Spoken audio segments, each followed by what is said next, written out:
नमस्कार, NB news देख रहे हैं आप और मैं हूं आपके साथ मुस्कान। स्वागत है आप सभी का एनबी न्यूज के स्पेशल बुलेटिन में। पूर्व मुख्यमंत्री और बीजेपी के दिग्गज नेता बीएस येदियुरप्पा ने कर्नाटक में बढ़ती सांप्रदायिकता पर चिंता जताई है। उन्होंने कहा कि मुस्लिमों को सम्मान और शांति के साथ जीने दिया जाए। येदियुरप्पा ने पहले कर्नाटक में बीजेपी के 2 नेता भी इस सवाल को उठा चुके हैं। हिंदू संगठनों की ओर से कर्नाटक में मुसलमानों और उनके व्यवसायों के खिलाफ चलाए जा रहे अभियानों को लेकर सरकार लगातार विपक्षी पार्टियों के निशाने पर रही है। धारवाड़ में मंदिरों के सामने मुस्लिमों के फलों के ठेले तोड़ने के आरोप में श्री राम सेना से जुड़े सदस्यों की गिरफ्तारी के बाद बीजेपी के दिग्गज नेता बीएस येदियुरप्पा ने हिंदू संगठनों से आग्रह करते हुए कहा कि वे ऐसी हरकतें न करें और मुसलमानों को शांति और सम्मान के साथ जीने दें। उन्होंने सोमवार को पत्रकारों से बातचीत करते हुए कहा कि मेरी इच्छा है कि हिंदू और मुसलमान ऐसे ही रहे जैसे एक माँ के 2 बच्चे साथ साथ रहते हैं।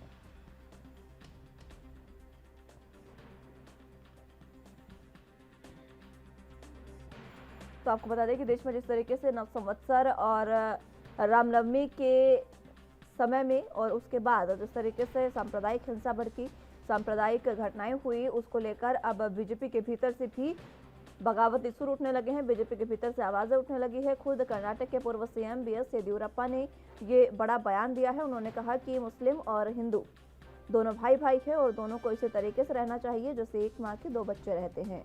उन्होंने कहा कि आग्रह उन्होंने तमाम लोगों से किया, हिंदू संगठनों से किया कि मुसलमानों को सम्मान के साथ जीने दिया जाए। विशेष वर्ग को लेकर बीएस येदियुरप्पा का ये बयान अब बीजेपी के गले की फांस बनता नजर आ रहा है। आपको बता दें कि कर्नाटक के पूर्व सीएम है बीएस येदियुरप्पा, जिन्होंने ये बयान दिया है। राजस्थान, गुजरात और मध्य प्रदेश जैसे राज्यों में जिस तरीके से सांप्रदायिक हिंसा भड़की, वहां पर नव संवत्सर और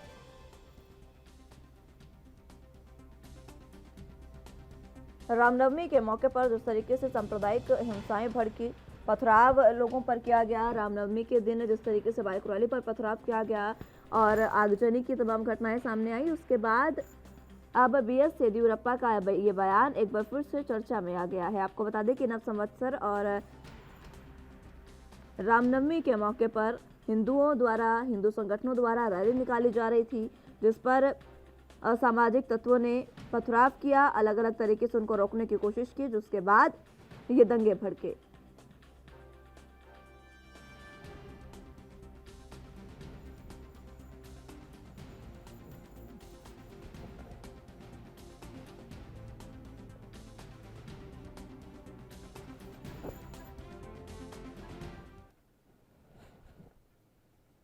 चलिए तो इसी पर चर्चा की शुरुआत कर लेते हैं। तमाम गेस्ट हमारे साथ मौजूद हैं, उनका तारुफ आपसे करवा देते हैं। सुरेश्वर पाठक जी राजनीतिक विश्लेषक के तौर पर हमारे साथ मौजूद है, आलोक वत्स जी नेता बीजेपी से हमारे साथ मौजूद है और दीपचंद्र राठौर जी प्रवक्ता कांग्रेस से हमारे साथ मौजूद है। आप तीनों का बहुत स्वागत है एनबी न्यूज पर। सबसे पहले मैं आलोक वत्स जी आपके पास आना चाहूंगी। बीजेपी के अंदर से अब ये सुर उठने लगे हैं। बीएस येदियुरप्पा ने जिस तरीके से ये बयान दिया, उन्होंने कहा कि मुसलमानों को सम्मान के साथ जीने दिया जाए।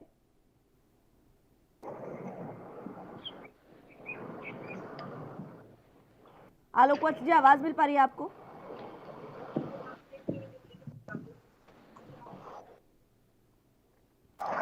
चलिए, आवाज उन तक नहीं पहुंच पा रही है, एक बार फिर से उनको जोड़ने की कोशिश करेंगे। तब तक मैं दीपचंद्र राठौर जी आपके पास आना चाहूंगी। जिस तरीके से बीजेपी के अंदर से अब ये सुर उठने लगे हैं और कहा गया है बीएस येदियुरप्पा द्वारा कि ये जो चीजें हैं ये नहीं होनी चाहिए, अलग अलग तरीके की सांप्रदायिक हिंसा नहीं होनी चाहिए और मुसलमानों को सम्मान के साथ जीने दिया जाए। हेलो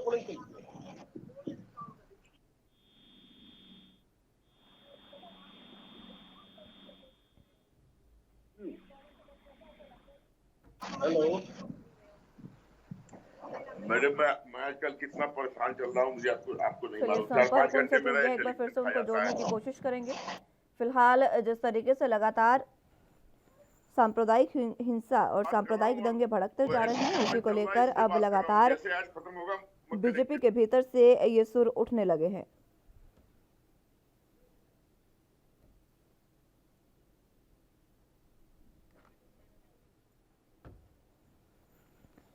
बीजेपी के भीतर से अब ये सुर उठने लगे हैं। बीजेपी के नेता, इससे पहले भी 2 नेता बीजेपी के जो हैं वो ये बात उठा चुके हैं और अब एक बार फिर से बीएस येदियुरप्पा ने ये बयान दिया जिसमें उन्होंने कहा कि मुसलमानों का सम्मान करना चाहिए और उनको सांप्रदायिक सौहार्द को बनाते हुए एक माँ के दो बच्चों की तरह साथ साथ रहना चाहिए, ये बीएस येदियुरप्पा ने कहा। आपको बता दें कि लगातार जिस तरीके से हिंसाएं भड़कती जा रही है, चाहे फिर वो राजस्थान के करौली में हो, मध्य प्रदेश के खरगोन में हो या फिर गुजरात में, जिस तरीके से नव संवत्सर और रामनवमी के मौके पर हिंसाएं भड़की, उसको लेकर ये बयान।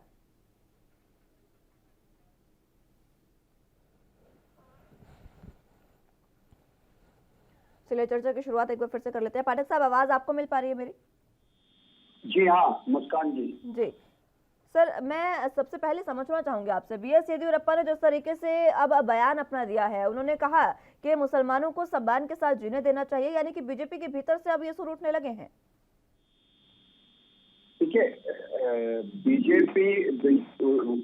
बीएस येदियुरप्पा जी को न्यूज में आना है, ये उनका व्यक्तिगत विचार हो सकता है। और अगर आप रिकॉर्ड देखें तो बीजेपी मुसलमानों के सर्वांगीण विकास के लिए प्रतिबद्ध है और करती भी है।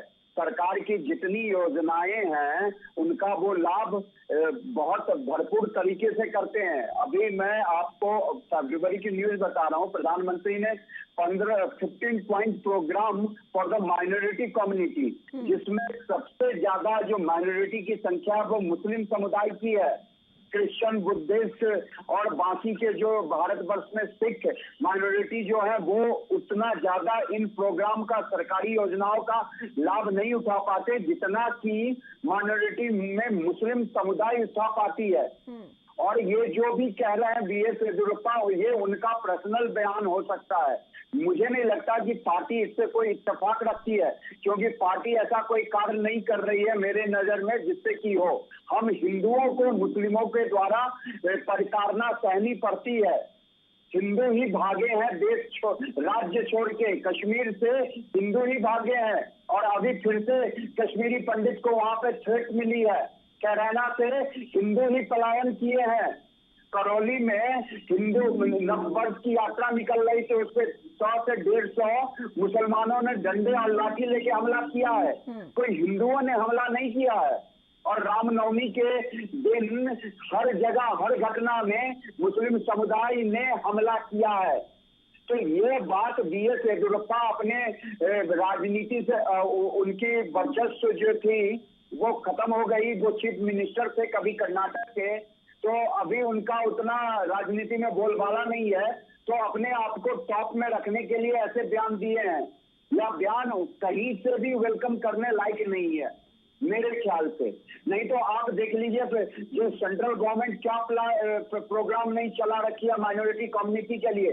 प्रधानमंत्री कौशल विकास योजना, यूपी का मैं एग्जांपल दूं, यहाँ 1 डिस्ट्रिक्ट 1 प्रोडक्ट, माइनॉरिटी कम्युनिटी में कितने कारीगर हैं, बुनकर हो गया, जुल्हा हो गया, उसके बाद जो आर्ट के आइटम्स होते हैं कालीन बनाने के, उन सबों को बढ़ावा मिल रहा है, उनको प्रोत्साहन दिया जा रहा है।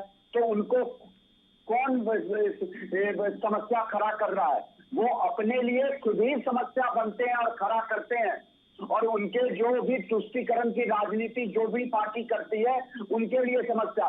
जितनी भी पार्टी आई, किसी ने हिंदू के लिए तीर्थ क्षेत्र में धर्मशाला नहीं बनवाया, लेकिन मुस्लिमों के लिए हज हाउस, मुस्लिमों के मक्का मदीना जाने के लिए हज सब्सिडी दी जाती थी। हिंदुओं को 4 धाम यात्रा के लिए सब्सिडी दी जाती है क्या? अब कुछ गवर्नमेंट ने तुष्टीकरण की राजनीति से देखा कि उनका भला नहीं हो रहा है, हिंदू समुदाय के वोट जा रहे हैं, तो केजरीवाल जैसे गवर्नमेंट और कुछ गवर्नमेंट 4 धाम यात्रा का प्रस्ताव लेके आई है। तो बीजेपी के अंदर से ये बात उठना और कहना कि नहीं, बीजेपी के अंदर से बात उठ रही है। मेरे को कहीं नहीं लगा कि बीजेपी माइनॉरिटी के अगेंस्ट है। जो कुकृत्य करते हैं, जो उसमें माइनॉरिटी कम्युनिटी, खास के मुस्लिम, पूरे माइनॉरिटी को नहीं कहूंगा, खास के मुस्लिम में जो इनफ्रिंज एलिमेंट हैं, जो मतलब आतंक का सहारा लेते हैं, आतंकवादी के समर्थक हैं, उनके खिलाफ कार्रवाई होती है और पूरा देश चाहता है कि उनके खिलाफ कार्रवाई हो। हिंदू नववर्ष के लिए हम जुलूस निकाल रहे हैं, उससे आप 100-150 इकट्ठे हो गए, मुस्लिम समुदाय के लोग हमला कर देंगे। तो उसके खिलाफ कार्रवाई नहीं कर रही है राजस्थान। रामनवमी के दिन जुलूस निकला है, गुजरात हो, झारखंड हो, आपका मध्य प्रदेश हो, कहाँ नहीं हमला हुआ है। झारखंड में सरस्वती पूजा के भसान के दिन रुपेश पांडे को निर्मम से मार डाला गया मुस्लिमों द्वारा। तो ये क्या हिंदू ने किया है? जितनी सुरक्षा मुस्लिमों को भारत वर्ष में है और कोई देश में उतने नहीं है। ये मुस्लिमों को एक करके प्रेजेंट किया जाता है और हम हिंदुओं को डिवाइड करके मुस्लिम को ये नहीं कहते कि ये शिया है, ये सुन्नी है, ये बरेलवी है, और हिंदुओं को कहते ये दलित है, तो ये ब्राह्मण है, ये राजपूत है। बीजेपी के अंदर से ये सुर हर समय से है, वो सर्वांगीण विकास के लिए है। प्रधानमंत्री जी ने ही नारा दिया था, सबका साथ, सबका विकास, सबका विश्वास और सबका प्रयास। लेकिन ये प्रयास ये लोग नहीं कर रहे हैं, ठीक है, केवल सरकारी योजनाओं का लाभ उठा रहे हैं। ठीक है, वत्स साहब से एक बार इसी पर प्रतिक्रिया ले लेते हैं। वत्स साहब, बीएस येदियुरप्पा का बयान सामने आया है, उस पर आपकी प्रतिक्रिया। देखिए, येदियुरप्पा साहब आवाज आ रही। येदियुरप्पा साहब एक सम्मानित व्यक्ति हैं और पूर्व के चीफ मिनिस्टर रहे हैं। बीजेपी के कद्दावर नेताओं में उनकी गिनती होती है, लेकिन अभी फिलहाल वो हाशिए पर चल रहे हैं। पता नहीं उन्होंने ऐसा बयान क्यों दिया है, जबकि मुसलमानों के जो भी प्रधानमंत्री कल्याणकारी योजनाएं हैं, किसी में भी मुसलमानों को वंचित नहीं रखा गया है। और इसी का कारण है कि जहाँ कहीं भी चुनाव हो रहे हैं, वहाँ खासकर महिला मुसलमानों की सीक्रेट वोटिंग बीजेपी के प्रति काफी हो रही है। इसका कारण है कि उनको आज तक किसी ने कुछ नहीं किया, और ये पहली बार है जब बीजेपी की सरकार में उनको मूलभूत सुविधाओं से लैस किया जा रहा है। तो इस तरीके का बयान बचाना बयान हो सकता है, लाइमलाइट में आने के लिए बयान दिए हो। जब आर्थिक हादसे पर चला जाता है तो कुछ ऐसा बयान दे देता है कि वो लाइमलाइट पे आ जाए और लोगों की नजरों पे आ जाए और चर्चा का विषय बन जाए। उनके जैसे कद्दावर नेता के ऐसा बयान अशोभनीय है, ये बयान गलत है। बीजेपी ने जो नारा दिया था, सबका साथ सबका विकास और राज्य के सारे प्रयास, ये सब वर्ग के लिए है, कहीं पर कोई भेदभाव नहीं है। आप चाहे तो लिस्ट उठा के देख लीजिए, चाहे गैस उज्ज्वला योजना हो, या फिर नल जल योजना हो, या फिर शौचालय योजना हो, या फिर घरों की योजना हो, आप लिस्ट उठा के देख लें। पूरे हिंदुस्तान के अंदर मुसलमानों को दी गई है या नहीं दी गई है, ये बात जांचने की है। इस जांच के विषय से, इस जांच के बाद पता लग जाएगा, दूध का दूध और पानी का पानी हो जाएगा कि बीजेपी भेदभाव करती है नहीं करती है। हाँ, जो अपीजमेंट की पॉलिसी थी एक पर्टिकुलर वर्ग के लिए, तो उनको अपीज किया जाता था। अब नवरात्रि में तो कहीं पार्टी का दौर नहीं चलता था, लेकिन रमजान में अफ्तारी का दौर बहुत चलता था। ये 2014 के बाद बंद हुआ है। हमने कहा कि हम किसी को अपीज नहीं करेंगे, और मुसलमानों के कारण कहां से हिंदुओं को पलायन करना पड़ा, कहां उनको बलात्कार का, मारपीट का, हत्या का दंड झेलना पड़ा, ये आपसे छिपा हुआ नहीं है।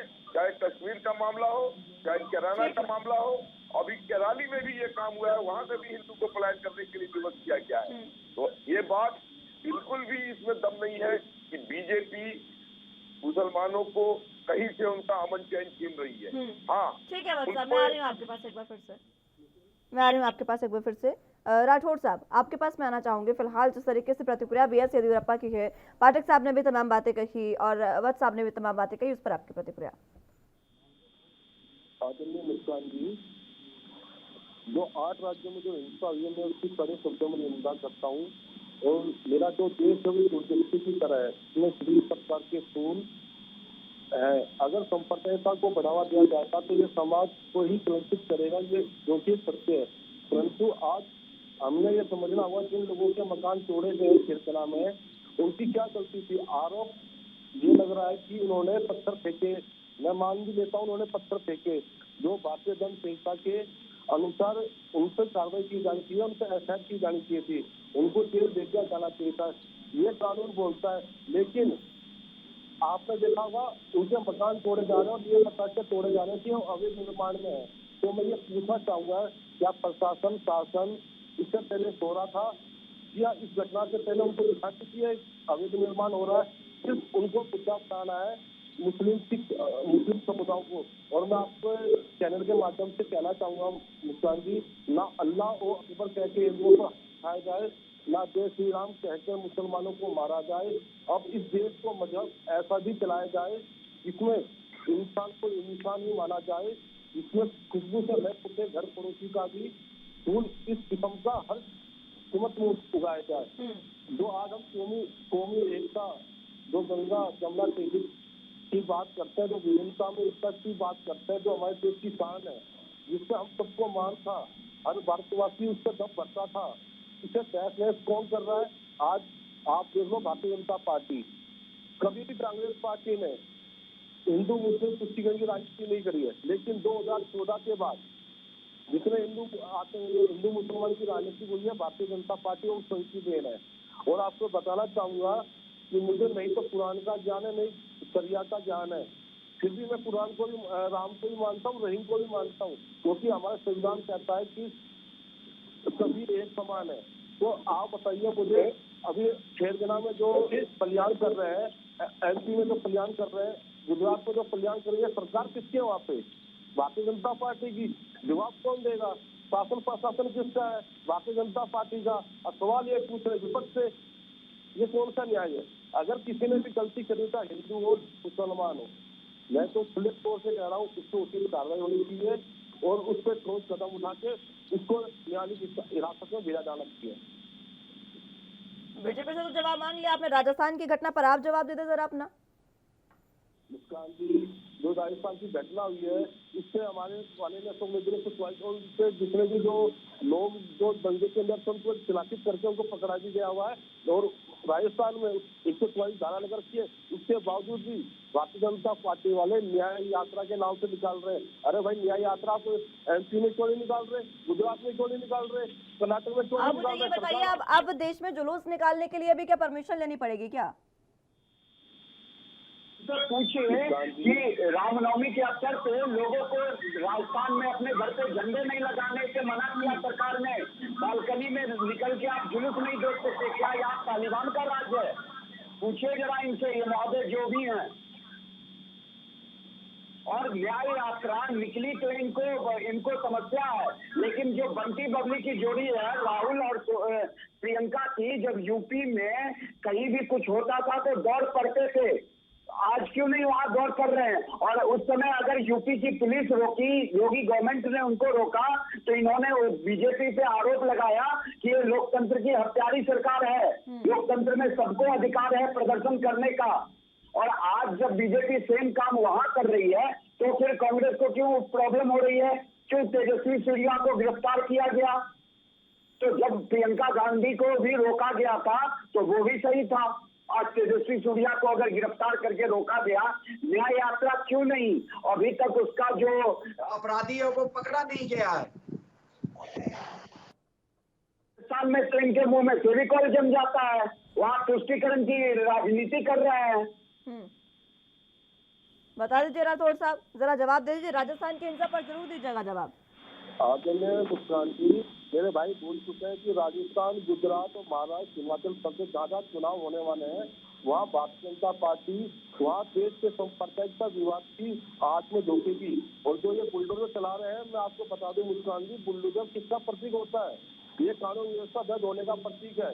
ये मेरे भाई राजस्थान पर पहले जवाब दीजिए, उसके बाद जाएंगे गुजरात में। मैंने आपको बोला मुस्कान जी, जो वहाँ पर किसने भी ये कार्रवाई करी है उसको कार्रवाई होगी। और प्रशासन और शासन अपनी कार्रवाई कर रहा है, जो भी उन्होंने काम करा उन पर एफआईआर कर चुके हैं और नाम दर्ज हुए हैं उसके ऊपर। आप बताओ कि इन्होंने गुजरात में, कर्नाटक में कितने इन्होंने नाम दर्ज करे, और इन्होंने तो खेरगना में करे ना मुस्कान जी, 77 मुसलमान आदमियों को इन्होंने अंदर डाला था। एक तरफ से कार्रवाई थी, आप बताइए, दोनों हाथों से ताली बजती है। इन्होंने मुस्लिम समुदाय के 77 लोगों को गिरफ्तार करा, तो हिंदुओं की तरफ से क्या हुआ? कार्रवाई दोनों तरफ से होनी चाहिए। सवाल यह है सबसे बड़ा मैं किसी के विवाद, मेरा सवाल एक ही है, चाहे हिंदू हो चाहे मुस्लिम हो, अगर वो गलत करता है तो उसको उचित कार्रवाई होनी चाहिए। लेकिन आपने यहाँ देखा खिरगना में सिर्फ लेकिन कांग्रेस गलत कर रही है तो कांग्रेस के साथ क्या किया जाए ये भी बता दे जरा। आप मुझे इतना एक सवाल का जवाब दे दीजिए कि क्या आपके राज्य में आपकी सरकार है, वहां पर जुलूस निकालने के लिए आपसे परमिशन ले क्या? नहीं, परमिशन किस लिए? देखो जो भी क्रम को मानता हूँ, तो उसमें अगर प्रशासन उसको परमिशन दे रहा है, आजकल तो परमिशन हर चीज की लेते हैं, जागरण कराते तो उसकी परमिशन लेते हैं, आपको पता ही होगा। तो इसमें कोई बड़ी बात नहीं है, परमिशन उनको दी गई थी बकायदा, और उनको 21 को टाइम में निश्चित किया गया था कि आपको 3 से 5 के बीच में जुलूस निकालना है। उसके बाद रमजान का उसके बाद 2 घंटे लेट हुए, ये जब विवाद खड़ा हुआ है। चलिए ठीक है, कांग्रेस में सबसे पहली बात तो मैं आ रही हूँ पाठक साहब आपके पास। कांग्रेस में सबसे पहली बात तो आपसे तालमेल नहीं है। कुछ कांग्रेस के प्रवक्ता कह रहे हैं कि हमने तो परमिशन दी ही नहीं, वहां पर धारा 144 लागू थी तो परमिशन कैसे दें। अब ये राठौड़ साहब कह रहे हैं कि हमने परमिशन दी लेकिन 3 से 5 की दी। पाठक साहब, क्योंकि गवर्नमेंट बचाने पे तुली हुई है, मुस्लिम समुदाय के लोगों ने वहाँ पे दंगा फसाद किया है, और इनका वोट बैंक हाथ से चला जाएगा अगर कार्रवाई करेगी गहलोत सरकार। तो आप मुझे, मुस्कान जी, इनसे बस एक ही बात पूछिए ना कि वहाँ पे जिन हिंदुओं के दुकान जलाए गए, जो अमित लड़का हॉस्पिटल में भर्ती है, उसको प्रियंका गांधी और राहुल गांधी क्यों नहीं देखने गया? क्या उस दंगे का शिकार दूसरा अगर मुस्लिम रहता तो ये तो पूरे सोनिया गांधी के तो आंसू निकल रहे थे बटला हाउस इनकाउंटर पे, याद है कि नहीं है? सलमान खुर्शीद ने क्या कहा था कि सोनिया गांधी जी के आंसू निकल रहे थे आतंकवादियों के मरने से। समुदाय का लड़का न हिंदू नंबर मना रहा है और ये मुस्लिम लोग उसको मार रहे हैं, और वो हॉस्पिटल में है, लेकिन कोई सरकार का कोई प्रियंका गांधी, राहुल गांधी, उसमें से एक भी बंदा जाएगा। अगर परमिशन 3 से 5 परमिशन दी जाती है, उसमें थोड़ा बहुत ऊपर नीचे हो जाता है, अगर है, सच्चाई मुझे नहीं पता, ये आप देख के इनसे पूछे। तो क्या कोई हमला करेगा अगर 5 के बाद कोई चला गया तो? इसका कौन सा ये भारत वर्ष है? जैसे BS येदियुरप्पा ने कहा है कि मुस्लिमों को जीने का हक है, किसने रोका है? वो आराम से जी रहा है, यहीं का खा रहा है, और जिस थाली में खा रहा है उसी थाली में छेद कर रहा है।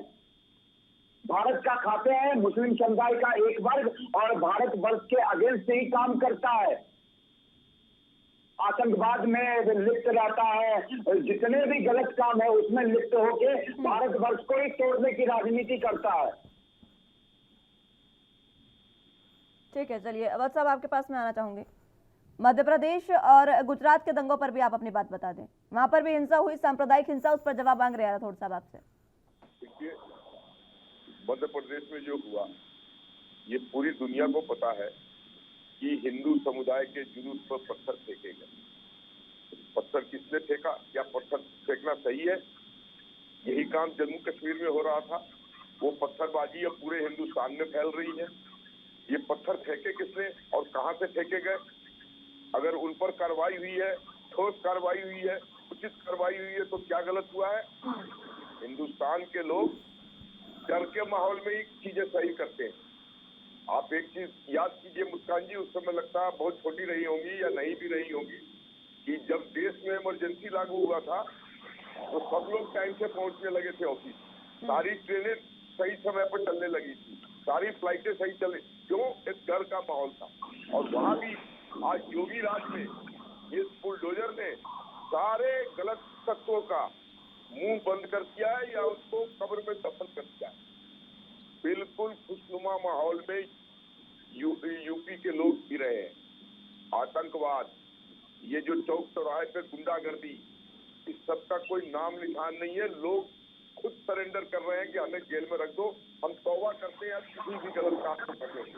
तो अगर मध्य प्रदेश में उनके बुलडोजर से घर तोड़े गए हैं तो सबक सिखानी पड़ेगी। इस तरीके का काम करोगे राष्ट्र विरोधी तो मिट्टी में मिला दिए जाओ।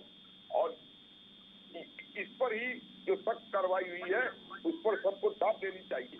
और गुजरात में भी जो हुआ, वहां भी दंगे फैलाने का काम एक समुदाय के लोगों ने किया था, जिसको दंगा भर।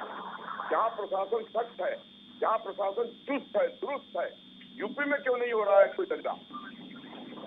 योगी जी के पिछले 5 साल में मध्य प्रदेश, गुजरात इस समय क्यों हो रहा है? वहाँ का प्रशासन इतना चुस्त दुरुस्त क्यों नहीं है? जैसे असम सरकार, जैसे यूपी की सरकार काम कर रही है, उसी तरह बीजेपी की सरकार मध्य प्रदेश में है, गुजरात में है, गोवा में है। आखिर वहाँ ये घटनाएं क्यों हो रही है? जबकि सरकार वहाँ पे शिवराज सिंह चौहान जी का वर्चस्व देखिए, 20 सालों से मुख्यमंत्री है, लेकिन ये समुदाय वहाँ पे दंगे फसाद कर रहे हैं, लेकिन उसमें कोई डर का माहौल नहीं है। मैं कहता हूँ सारे समुदाय के लोग नहीं करते हैं, एक जो वर्ग है जो ये काम में लिप्त होता है, उसको ऐसी सजा मिलनी चाहिए जिससे आने वाले तुझसे भी उसकी याद रखे कि अगर ऐसे काम करेंगे तो हमें ये सजा मिलेगी। बीजेपी की सरकार आज और एनडीए कह लीजिए भारतवर्ष में 18 राज्यों में है। ठीक है, तो वत्स साहब आप अपनी बात पूरी करें। देखिए, इन्होंने जो कहा कि और भी 18 राज्यों में है, तो जहाँ भी कोई अच्छी चीज होती है उसको सभी लोग इमुलेट करते हैं, उसको फॉलो करते हैं। तो जिस तरीके से अमन चैन का माहौल योगी जी ने उत्तर प्रदेश में कायम किया, अब देर सवेर भाजपा शासित सभी प्रदेशों में उसी तरीके का अमन चैन आपको देखने को मिलेगा। और उसी कड़ी में जिन उपद्रवी तत्वों ने मध्य प्रदेश में इस तरीके की वारदात की, राष्ट्र विरोधी और धर्म विरोधी, उनको जो सबक सिखाया गया है वो अनुकरणीय है, वो प्रशंसनीय है। और उसके लिए दाद देता हूं मैं योगी शिवराज जी को कि उन्होंने अब सख्त कदम उठाने चालू कर दिए हैं। किस बात की दाद आप दे रहे हैं वत्स साहब? मुझे एक बात बताइए, आपने शायद ये खबर भी सुनी होगी जहाँ पर मध्य प्रदेश में जो बुलडोजर चला है सीएम शिवराज सिंह चौहान का, वो पीएम जो आवास योजना है उसी के घरों पर चला है। किस बात की दाद दे रहे हैं आप? देखिए, क्या वो भी अवैध निर्माण था? अगर पीएम आवास योजना में कोई आतंकवादी को घर मिल जाए गलती से, तो क्या उसको बुलडोज करना गलत है? नहीं, तो आप निर्माण कैसे गिरा सकते हैं, ये तो बताएं। क्यों नहीं गिरा सकते हैं? अगर कोई आप ही की योजना है, आप उनको वहां से हटा दीजिए, निष्कासित कर दीजिए। आपको जो उन पर केस करना है, जो भी कार्रवाई करनी है वो करिए ना। आप मेरी बात सुनिए। अगर कोई बलात्कारी वांछित है और वो बार बार पुलिस दबिश दे रही है, नहीं मिल रहा है, उसके घर को ढा देना एक अनुकरणीय सबक कि ऐसा करोगे तो ऐसा भुगतोगे, ये देश में करना बहुत जरूरी है। क्योंकि हर आदमी, हर व्यक्ति लॉ के आड़ में या तो बेल पे आ जाता है या कुछ ऐसी हरकत कर देता है कि उसको लगता है कि जी कुछ होने वाला नहीं है मेरा, मैं तो इस तरीके की वारदातें करता ही रहूंगा। जब तक ऐसी कड़ी सीख नहीं मिलेगी तब तक ये देश का माहौल ठंडा नहीं होगा। मध्य प्रदेश और गुजरात की बातें हैं, आप ये बताइए कि कब तक कड़ी सीख देंगे? गुजरात में तो पिछले 25 से ज्यादा सालों से बीजेपी है काबिज, बीजेपी के अलावा और कोई सरकार आई नहीं है गुजरात में। और मध्य प्रदेश की बात करें तो ऐसे ही मध्य प्रदेश में भी देखने को मिल रहा है। जब आप उत्तर प्रदेश में सीएम योगी आदित्यनाथ के सुनिए, उत्तर प्रदेश में सीएम योगी आदित्यनाथ के उनके जो नक्श कदम पर चलकर जिस तरीके से तमाम, आप खुद कहते हैं कि वहां पर दंगे नहीं हुए हैं, तो मध्य प्रदेश और गुजरात में फिर क्यों हो रहे हैं इस तरीके की घटनाएं, वो भी इतने लंबे समय से, जहाँ पर बीजेपी काबिज है उस राज्य में? देखिए, वहाँ अमन चैन है, गुजरात में अमन चैन है, मध्य प्रदेश में, लेकिन अराजक और उपद्रवी तत्व ये वहां घुस गए और इन्होंने इस तरीके का वारदात किया। इनको हम सबक सिखाएंगे और इनको पाताल से भी ढूंढ के ले आएंगे। अब ये सब नहीं चलने वाला है कहीं भी। हिंदुस्तान में अमन चैन का राज होगा। और इतनी बातें सभी, सारी सही सुनता की बात, तो हालपुर बात ये हिंदुओं पर ही क्यों थोपी जाती है? आप मुझे एक चीज बताइए, जब 1947 में देश का विभाजन हुआ था, हिंदू की परसेंटेज पाकिस्तान में कितनी थी? बांग्लादेश का विभाजन हुआ, हिंदू की परसेंटेज कितनी थी? आज कितने परसेंट पे आके रह गए हैं? कहाँ गए वो लोग? किसने मौत के घाट उतार दिया? किसने उनके धर्मांतरण, जबरदस्ती धर्मांतरण किया, बलात्कार किया महिलाओं और बेटियों का? किसी हिंदुस्तान के मौलवी ने, किसी हिंदुस्तान के नेता ने क्या उसकी कभी निंदा की कि पाकिस्तान में जो हिंदुओं के साथ हुआ इसकी मैं कभी निंदा करता हूँ? नहीं किया। ये लोग उसके साथ रहे। 1% पे आ गया है पाकिस्तान में। कितने मंदिर ढा दिए उन्होंने बांग्लादेश में, दुर्गा की प्रतिमा को विखंडित कर दिया। किसी हिंदुस्तान के मौलवी और मौलाना ने कहा कि ये बांग्लादेश में जो हुआ है गलत हुआ है? ये सारी सहिष्णुता और सहानुभूति हम ही और ने। और उस दिन को याद कीजिए, आज हम 80% हैं, वो 20% हैं। कल अगर वो 80% हो जाएंगे हिंदुस्तान में, हम 20% हो जाएंगे, तो क्या यही सहिष्णुता और सहानुभूति वातावरण की बात होगी? कतई नहीं होगी। ठीक है, लौट दिए जाएंगे हम मिट्टी में। मैं आ रही हूँ वत्सल एक बार फिर से आपके पास। राठौड़ साहब कुछ कहना चाह रहे हैं आपकी बातों में? आदरणीय मुस्कान जी, अभी जो मेरे बड़े भाई वक्त जी कहे थे, इनको मैं बता दूं, जब कानून व्यवस्था दब हो जाती है तो अपनी राजनीतिक रोटियां निकालने के लिए बुलडोजर निकाला जाता है। लेकिन आप भूल चुके हो, सबसे पहले बुलडोजर आप इससे पहले मध्य प्रदेश में कमलनाथ की सरकार ने निकाला था। लेकिन हमने उस समय 11 ऐसे माफियाओं को 40 चिन्हित किया था कि ये वाकई में ड्रग्स माफिया है, भू माफिया है, उन पर हमने उचित कार्रवाई की थी। आज की तरह किसी गरीब आदमी को हमने बुलडोजर नहीं चलाया, पहली बात। दूसरी बात, अगर आपके पास कोई मुद्दे नहीं होते हैं चुनावी माहौल बनाने के लिए, तो बीजेपी के पास कोई मुद्दा नहीं होता है ना मुस्कान जी। तो ये विपक्ष जब उनसे सवाल पूछता है कि भाई रोजगार, महंगाई, बेरोजगारी, तो आपने वादा किया था पेट्रोल डीजल के दाम कम होंगे तो पूरे देश में शांति व्यवस्था बनाए रहेगी। लेकिन जब विपक्ष सवाल उठाता है तो फिर ये मुद्दे पर बात नहीं करते हैं। इस समय हिंदू मुसलमान की राजनीति करते हैं। आपने देखा हुआ पहले कर्नाटक में हिजाब आया, फिर हलाल आया, फिर झटका आया, अभी रामनवमी शोभा यात्रा के ऊपर इन्होंने हिंदू मुसलमान की ऐसी राजनीति कर दी है, क्योंकि अभी गुजरात में और राजस्थान में और बॉम्बे मध्य प्रदेश में भी बीजेपी करवा रही है और राजस्थान में भी बीजेपी करवा रही है। कांग्रेस तो हाथ पर हाथ धरे बैठी। बहुत अच्छी बात है, मुद्दों की बात आप कर रहे हैं। कांग्रेस के पास तो न जाने कितने मुद्दे हैं, तो जनता गिनती गिनती थक गई है उन मुद्दों को। गुजरात में सरकार किसकी है? इनकी है। आज 400 राजस्थान में किसकी सरकार है?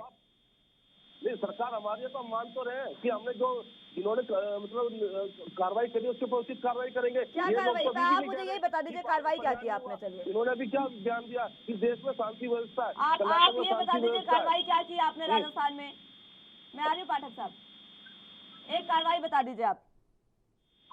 कांग्रेस के पीछे हाथ धोके पड़ गए। 8 राज्यों में तो इनकी सरकार है, इनसे जहाँ उड़दंग हुआ वहाँ अभी बीजेपी से सवाल पूछे उसमें आपके कान बंद थे क्या? 12 दिन हो गए। आपसे जब सवाल पूछने जाए तो आप ये बात कह देते हैं, और कोई क्योंकि मुद्दे तो कांग्रेस के पास है नहीं। आज अभी मेरे भाई ने क्या कहा था कि 80 अगर हम हिंदू होंगे और 20 यही इनकी सोच है कि जिस तरह अगर मुस्लिम कट्टरवाद खराब है तो हिंदू कट्टरवाद भी। ठीक है, थोड़ा सा लौटूंगी मैं आपके पास। कांग्रेस के मुद्दों पर बात करने के समय नहीं है आपके पास, लेकिन बीजेपी को पूरे तरीके से घेरने के समय है। पाठक साहब, ये जो लीक के लाया है वो खत्म हो गया। मैं आ रही हूँ सवाल। और आज के जो दर्शक देख रहे होंगे हमारे इस प्रोग्राम के एनबी चैनल को, उनको पता चल रहा होगा कि कांग्रेस कैसे भाग रही है, क्योंकि उनके पास कोई जवाब ही नहीं है। कांग्रेस के राठौड़ साहब ने कहा कि बीजेपी जहाँ पे उनके पास मुद्दे नहीं होते वहाँ पे हिंदू मुस्लिम करती है। ये रामनवमी पे हमला और दुर्गा पूजा के भसान के समय हमला, सरस्वती पूजा के भसान के समय हमला, ये कोई इस बार नहीं हो रहा है, ये हर समय हो रहा है। और ये कोई पहली बार की घटना नहीं है मुस्कान जी। ये अभी सरस्वती पूजा में झारखंड में तो बीजेपी की गवर्नमेंट नहीं है, बीजेपी वहां पे हार गई थी। हेमंत सोरेन चीफ मिनिस्टर है, जहां कांग्रेस पार्टी का भी उसमें योगदान है सरकार का। वहां पे पांडे जो था उसकी हत्या कर दी सरस्वती पूजा के भसान के दिन। वहां पे क्या बीजेपी करवाई थी दंगा? और रही बात मुद्दे की, तो जिस समय सेंट्रल गवर्नमेंट ने एक्साइज ड्यूटी घटाई, ये कह रहे हैं ना महंगाई पे बात नहीं करेंगे, उस समय हर बीजेपी राज्य में घटाया, लेकिन ना मध्य प्रदेश में पैसे घटाए, ना ही राजस्थान में कांग्रेस की सरकार और छत्तीसगढ़ में घटाए। राजस्थान में क्यों नहीं घटाए? वहाँ के लोगों को पेट्रोल के दाम जो बढ़े अपना महंगाई कम हो जाएगी। आप दाद तकलीफ फाइल पे तो पूरे विषय में हम टैक्स फ्री करेंगे। LPG, petrol, diesel excise duty हटा दिए, अपना वेट कम हो जाएगा, उससे फायदा होगा स्टेट को। और आम जनता को उस पर आप नहीं बोलेंगे, आपके मुंह में दही जम जाएगी। और जब अंतर्राष्ट्रीय ड्यूटी कम करें थे क्या? या 40 जो टैक्स लगाती है पेट्रोल डीजल और गैस पे, आपने क्यों नहीं कम किया? सेंट्रल गवर्नमेंट महंगाई के मुद्दे पर फिर कभी चर्चा कर लेंगे। अभी मुद्दे पर बात करते हैं पाठक साहब। हाँ तो नहीं, इन्होंने उस मुद्दे को भी इन्होंने जोर दिया था, इसलिए मैं इनको बता रहा था। तो देखिए कांग्रेस पार्टी के पास अभी आप देख लीजिए ना, इनका शीर्ष नेतृत्व तो कहाँ है। यूपी में चुनाव था तो प्रियंका गांधी, राहुल गांधी तुरंत दौड़ पड़ते थे, और अगर पुलिस रोकती थी तो कहते थे लोकतंत्र की हत्या हो रही है। राजस्थान में आए दिन बलात्कार हो रहा है, आए दिन ये घटनाएं हो रही है, मुस्लिमों द्वारा हिंदू के पथराव किया जा रहा है। अगर मान लीजिए जैसे इंदिरा आवास योजना के अंतर्गत उन मुस्लिमों का घर बना और वो इस कांड में शामिल है, तो टूटा तो बहुत अच्छी बात है। लोगों को ये सबक जाना चाहिए। किसी हिंदू ने मुहर्रम का फेस्टिवल होता है, मुस्लिम लोग जुलूस निकालते हैं। आप मुझे एक घटना भी बता दीजिए कि चारों तरफ जिस तरह अभी सुनियोजित तरीके से राज्य में हर मतलब 6-7 राज्यों में रामनवमी के जुलूस पे हमला हुआ, उस तरीके से मुहर्रम के जुलूस पे हमला हुआ हो। हिंदू समाज सदा से सहिष्णु रहा है और वो सद्भाव बना के रहता है। जब उसको छेड़ा जाता है तब क्रिया की प्रतिक्रिया होती है। जैसे नरोत्तम मिश्रा जी ने, मध्य प्रदेश के गृह मंत्री ने कहा, उनकी आलोचना हो रही है कि आपने घर क्यों तोड़ दिया। अरे सरकार सर्वसम्मत क्रिया के विपरीत प्रतिक्रिया होनी चाहिए। आप हम जुलूस लेके जा रहे हैं तो आप अपने घर में बैठे वहां से पत्थर, इन लोगों की सुनियोजित व्यवस्था को आप देखिए मुस्कान जी। दिल्ली दंगा हुआ तो उसमें पहले पेट्रोल बम पत्थर अपने घर पे जमा कर लिए थे। ये जो रामनवमी पे पत्थर कहाँ से आ रहा है इनके घर के छतों पे? कोई भी हिंदू के घर पे तो अगर पत्थर मिलते भी होंगे तो ऐसा हमला तो नहीं चल रहा है। और उसके बाद कांग्रेस पार्टी कहती है नहीं बीजेपी करवा रही है। अरे बीजेपी करवा रही होती तो आप क्यों चुप बैठे हो? राजस्थान में तो आपकी सरकार है, छत्तीसगढ़ में आपकी सरकार है, और वहां पे 12 दिन हो गए। आज 2 तारीख को नववर्ष की घटना हुई थी वहां पे राजस्थान में। आज हो गए 14 फरवरी, बाबा साहब अम्बेडकर का जन्म दिवस है। और क्या किया इन सरकार ने? कानून के सम्मत क्या कार्रवाई की है? उन दंगाइयों को कितने दंगाइयों को राजस्थान सरकार ने पकड़ा है? ये इन सवालों का जवाब ही तो नहीं है ना इनके पास। कि ये जवाब नहीं दे पाएंगे। ये केवल बीजेपी राज्य में अगर कोई घटना होगी, घटना कहीं की भी हो, वो गलत घटना होती है, वहाँ पे वोट पड़ेंगे। और जब अपने राज्य में कुछ कहना चाह रहे हैं उनके एक बार ये राठौर जी चाहते हैं कि मध्य प्रदेश में हम नारा लगाएं, अफजल हम शर्मिंदा हैं, तेरे कातिल जिंदा है। ये जो लोग पत्थर फेंके उनके ऊपर क्या आरती या पूजा करनी चाहिए, या उनके ऊपर बुलडोजर चला के एक सबक सिखाने का काम किया है पूरे देश के लोगों के लिए? इस तरीके की हरकत करोगे तो मिट्टी में मिला दिए जाओगे। आज देश को एक सख्त प्रशासन की जरूरत है।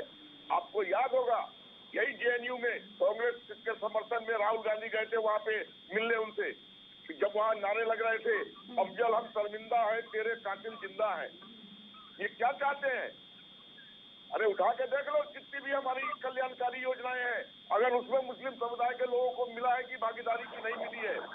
हमारा दिल साफ है, लेकिन अगर इस तरीके की हरकत करके देश के सोशल फैब्रिक को खराब करने का काम करोगे तो हम बर्दाश्त सब करने की स्थिति में नहीं है कि हम आपकी आरती उजारे, पूजा करें और तब हम कहें कि हाँ जी सब सही है, सब सही है।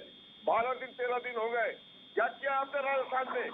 अगर आपने पकड़ा भी है तो फर्स्ट ट्रैक कोर्ट में क्यों नहीं आपने उसको लागू किया और तुरंत उसके ऊपर कार्रवाई करते?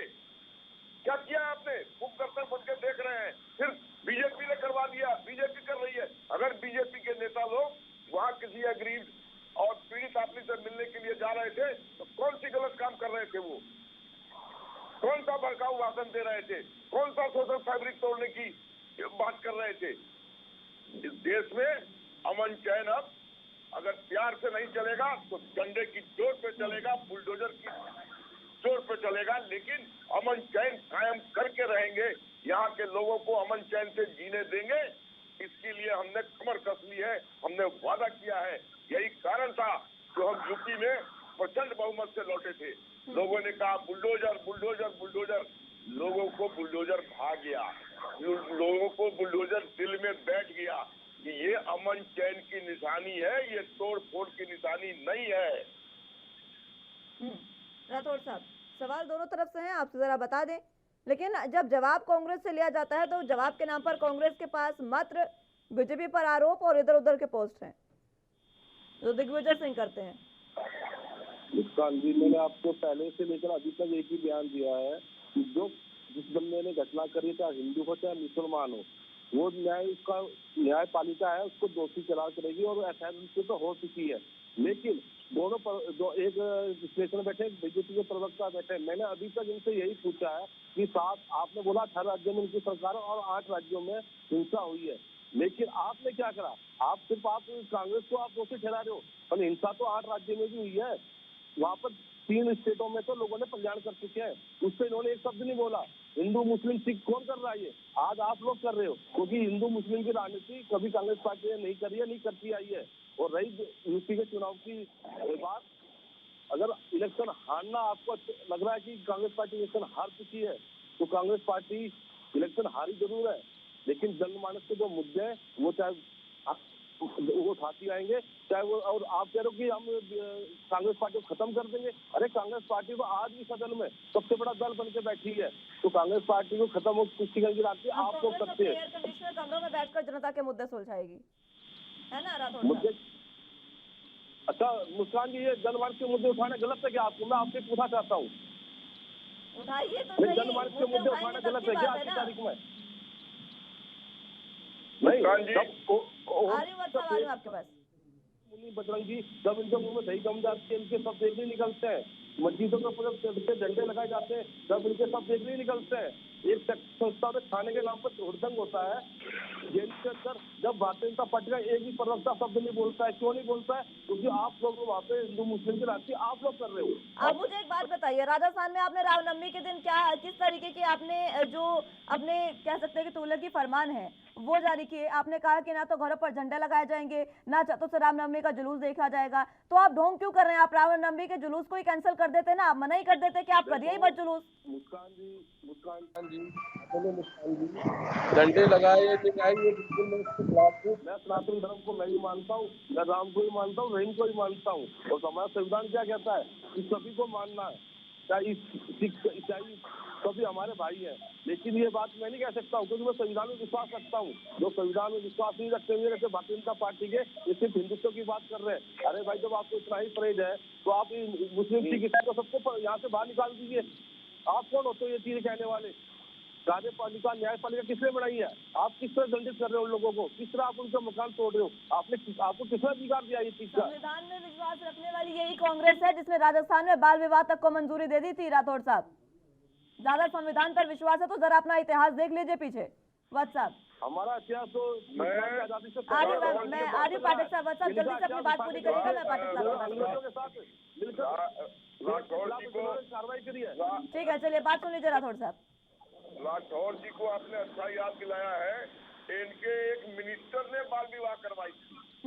और दूसरी चीज मैं बता दूं राठौर साहब, आपको खुशी होगी ये जान के कि Guinness book of world record में हिंदुस्तान में सबसे ज्यादा अवतार पार्टी कांग्रेस ने दिया है, ये दर्ज है, जाके देख लीजिए। आपने रामनवमी की कितनी पार्टी की है, जरा ये भी दर्ज बता दीजिए। तो ये जो अपीजमेंट का है ना, appeasement of one particular section of the society, ये बीजेपी नहीं करती है। हमारे लिए 2014 के बाद क्या हिंदू खतरे में आ चुका? मुझे आप ये बताइए। 14 साल मुगलों ने राज करा, हजारों साल अंग्रेजों ने राज करा, उसके बाद सिर्फ 7 साल के अंदर आज हिंदू खतरे में आ गया है। आप क्या बात कर रहे हो? आप एक चैनल पर बैठकर आने वाले भविष्य में ठेकेदार नहीं है, ठेकेदार नहीं है। मैं आपको आज कह रहा हूँ, आदमी को अपनी अभिव्यक्ति की आजादी है। आप किस तरह हिंदू के ठेकेदार बन रहे हो? आपको लाइसेंस मिल चुका क्या हिंदुओं के ठेकेदार का? ये किसने कहा कि हम ठेकेदारी कर रहे हैं हिंदुओं की? बस साहब ये ये किसने चलता कहा संविधान आपको? से। अरे आप हेलो, किस तरह बातें कर रहे हो कि हम हिंदुओं के ठेकेदार हैं? आपने तो किसने बनाया हिंदुओं के ठेकेदार? ठीक है, चलिए ठीक है, आ रही है, थोड़ा सा आऊंगी आपके पास एक बार फिर से। मुस्लिम सब लोग सुनिए महिलाओं आपके को, पास एक बार फिर से। नहीं पाठक साहब मुस्लिम की महिलाओं बात को मैं 3 सुनना तलाक चाहूंगी। से आजादी आपने दिलाई, हमने। ठीक है, मैं आ रही हूँ वत्स अरे ये साहब, तो पाठक कोर्ट साहब। का जजमेंट है, कोर्ट का अच्छा। जजमेंट है साहब। अच्छा, अब जो आपने राम मंदिर के ऊपर भी जो चंदा वसूली करी है, जब 2 करोड़ ठीक की है, राठौड़ प्रॉपर्टी साहब, 5 वत्स करोड़ साहब, आऊंगी 5 मैं आप दिन में दोनों के 8.5 पास। करोड़ पाठक की साहब की बात पहले देखिए, मैं जब सुनूंगी। आपको पाठक मुंह साहब नहीं अपनी बात करता रखें। क्या? कौन से संविधान में विश्वास रखने की बात करती है कांग्रेस, लेकिन इसी राजस्थान में कांग्रेस की सरकार ने विधानसभा में एक बिल पारित किया था तो इसमें बाल विवाह तक को मंजूरी दे दी गई थी, याद होगा आपको भी। हो सकता छोड़िए, है वो तो वही बार बार मैं आपको कहने की कोशिश करता हूँ। एक तो बाल विवाह की मंजूरी, उसको छोड़िए। इन्होंने क्या कहा राठौड़ जी ने कि कांग्रेस हिंदू मुस्लिम की राजनीति नहीं करती है। शाहबानो का केस हमें याद है, सुप्रीम कोर्ट ने उनको राइट दिया था। राजीव गांधी ने सुप्रीम कोर्ट के फैसले को उलट कर दिया। तो ये किस लिए किया था राजीव गांधी जी ने? हिंदू मुस्लिम की राजनीति नहीं थी कि नहीं मुसलमान का एक वर्ग नाराज हो जाएगा। तो ये तो शुरुआत से करती आ रही है। जवाहरलाल नेहरू जी के समय से हिंदू मुस्लिम की राजनीति होती आ रही है। कश्मीर के मुद्दे को लटका के रखना किसका काम था? माननीय जवाहरलाल नेहरू जी का था। जूनागढ़ और हैदराबाद भारत में विलय हो गया था, लेकिन कश्मीर क्यों नहीं हो पाया था? तो माननीय जवाहरलाल नेहरू जी का था। तो शाहबानो केस को किसने उलटफेर किया? सुप्रीम कोर्ट, देश के सर्वोच्च न्यायालय ने फैसला दिया। तो किस समाज का समर्थन के लिए राजीव गांधी जी ने उस फैसले को उलट दिया?